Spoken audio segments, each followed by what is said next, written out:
Bonjour tout le monde, c'est Petit Sam. Alors aujourd'hui je vais vous parler du CV et plus exactement de 7 informations qui figurent très rarement sur le CV.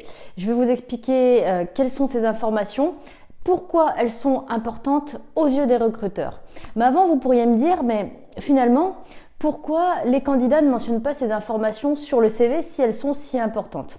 Eh bien, déjà ça peut être parce que les candidats n'y pensent pas, tout simplement, ou parce que les candidats, lorsqu'ils réalisent leur candidature, ils n'imaginent pas que ces informations peuvent être vraiment importantes, peuvent avoir un impact dans leur recrutement.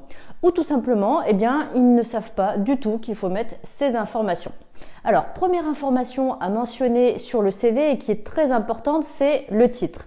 Le titre, il va permettre au premier coup d'œil, lorsque le recruteur va regarder votre CV dès la première seconde, de voir que votre CV correspond à l'offre d'emploi pour laquelle il souhaite recruter. Tout simplement parce que vous aurez mis un titre en cohérence avec l'offre d'emploi, en cohérence avec le métier pour lequel le recruteur est en train justement de procéder au recrutement.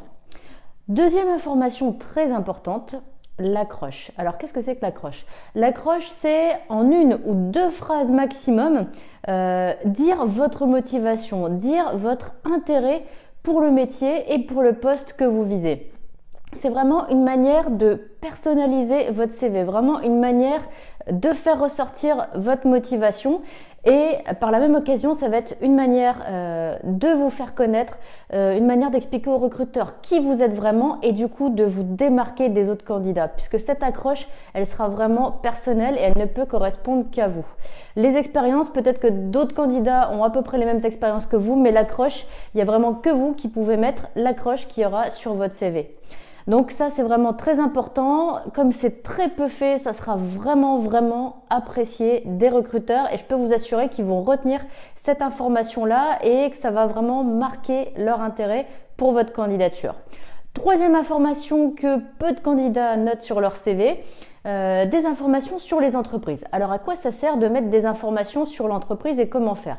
Donc déjà, surtout, ne rédigez pas plusieurs lignes sur chaque entreprise où vous avez travaillé. Non, l'idée c'est juste en quelques mots de spécifier vraiment le secteur qui correspond à ces entreprises ou le type d'activité qui correspond à ces entreprises. En quoi c'est intéressant pour un recruteur? Eh bien tout simplement, ça va lui éviter de faire ses recherches. Et je peux vous assurer qu'un recruteur va vraiment apprécier que vous lui fassiez gagner du temps, même si on parle de quelques secondes ou de quelques minutes. Le temps, c'est vraiment quelque chose qui est très important aujourd'hui. C'est vraiment, même j'ai envie de dire, quelque chose après laquelle on court. Donc vraiment, les recruteurs vont apprécier ce gain de temps que vous allez leur apporter. Quatrième information qui est très peu mentionnée sur le CV et pourtant qui est extrêmement importante, ce sont des chiffres. Alors quels chiffres? Des chiffres qui vont correspondre aux activités que vous avez réalisées. Des chiffres qui vont montrer l'ampleur, l'importance du travail que vous avez réalisé dans d'autres entreprises. Donc par exemple, pour les personnes qui produisent quelque chose, ça peut être la quantité d'objets, d'articles produits. Pour les personnes qui sont dans le secteur de la vente au sens large, ça peut être un chiffre d'affaires que vous avez atteint.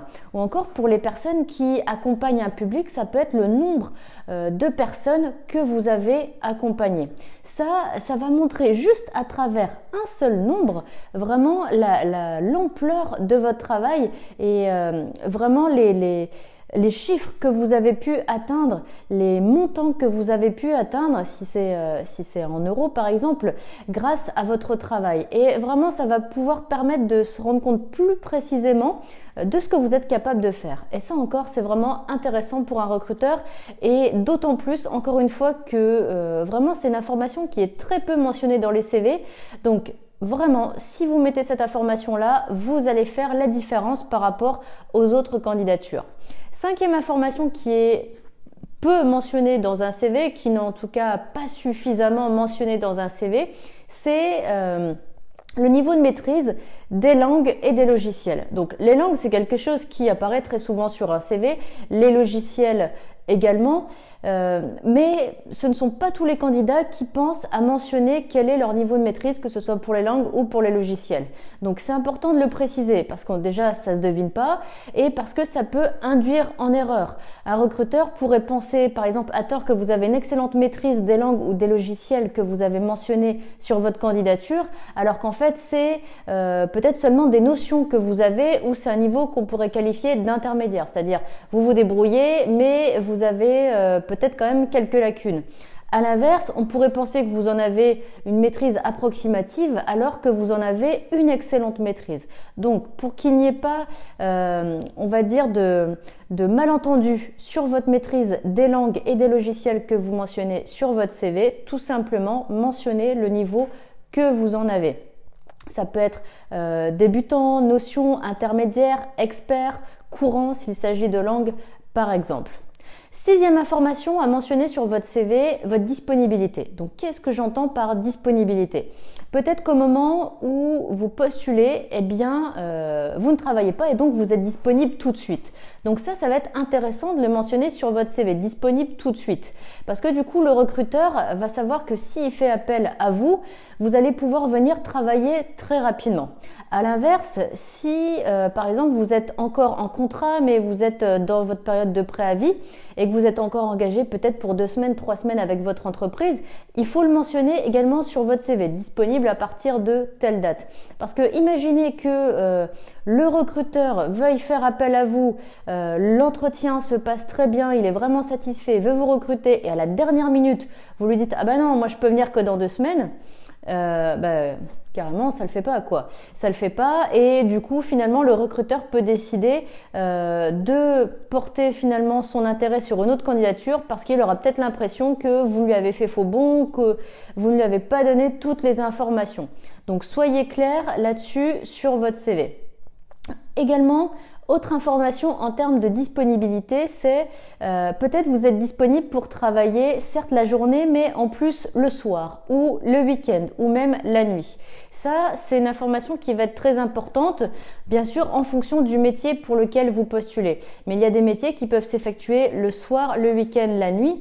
Si vous n'avez pas de contrainte horaire, si vous pouvez venir vraiment dès que le recruteur a besoin de vous, s'il peut faire appel à vous en soirée, le dimanche ou la nuit, il faut absolument le mentionner car c'est un atout de poids dans votre candidature. Pourquoi? Eh bien parce que ce ne sont pas tous les candidats qui peuvent se libérer à n'importe quelle heure ou n'importe quel jour de la semaine ou du week-end. Certains ont des contraintes familiales, certains ont des contraintes de mobilité. Par exemple, les personnes qui sont en transport en commun, elles ne peuvent pas forcément travailler la nuit. Les personnes qui ont des enfants, elles ne peuvent pas forcément travailler le soir ou le week-end. Alors si vous êtes libre de toutes ces contraintes horaires, il faut absolument le mettre car je peux vous assurer que ce sera un argument de poids. Bien sûr, toujours en cohérence avec le poste pour lequel vous candidatez. Et enfin, dernier argument, le 7e que j'aimerais vous donner et que je vous conseille vivement de rajouter sur votre CV, encore une fois toujours en cohérence avec le poste pour lequel vous candidatez, c'est la mobilité. Si vous postulez pour un métier où on peut vous demander d'effectuer des déplacements et si vous avez la possibilité d'effectuer ces déplacements, il faut absolument le mentionner. Donc, vous pouvez dire mobilité sur tout le département, mobilité régionale, mobilité nationale. Par exemple, pour les personnes qui travaillent dans le secteur de la vente, on peut vous demander d'effectuer des déplacements dans tout le département, dans toute la région, voire dans la France entière. Pour les personnes, par exemple, qui sont formateurs, qui postulent pour effectuer de la formation, là encore, on peut vous demander d'aller effectuer une prestation dans votre région, voire dans la France entière. Donc, si c'est vraiment quelque chose que vous pouvez faire, mettez-le, car encore une fois, ce ne sont pas tous les candidats qui vont postuler à la même offre que vous qui auront cette disponibilité, qui auront cette mobilité géographique. Donc, c'est un atout que vous avez, c'est un atout qui va vous permettre de vous démarquer, donc vraiment, mettez-le. Voilà, je vous ai donné 7 conseils pour vraiment faire en sorte que votre CV se démarque. Les appliquer, ça ne va vous prendre que quelques minutes. Vraiment, faites-le car je peux vous assurer que les recruteurs seront encore plus intéressés à votre candidature grâce à ces 7 conseils. Voilà, je vous dis à très bientôt dans une prochaine vidéo.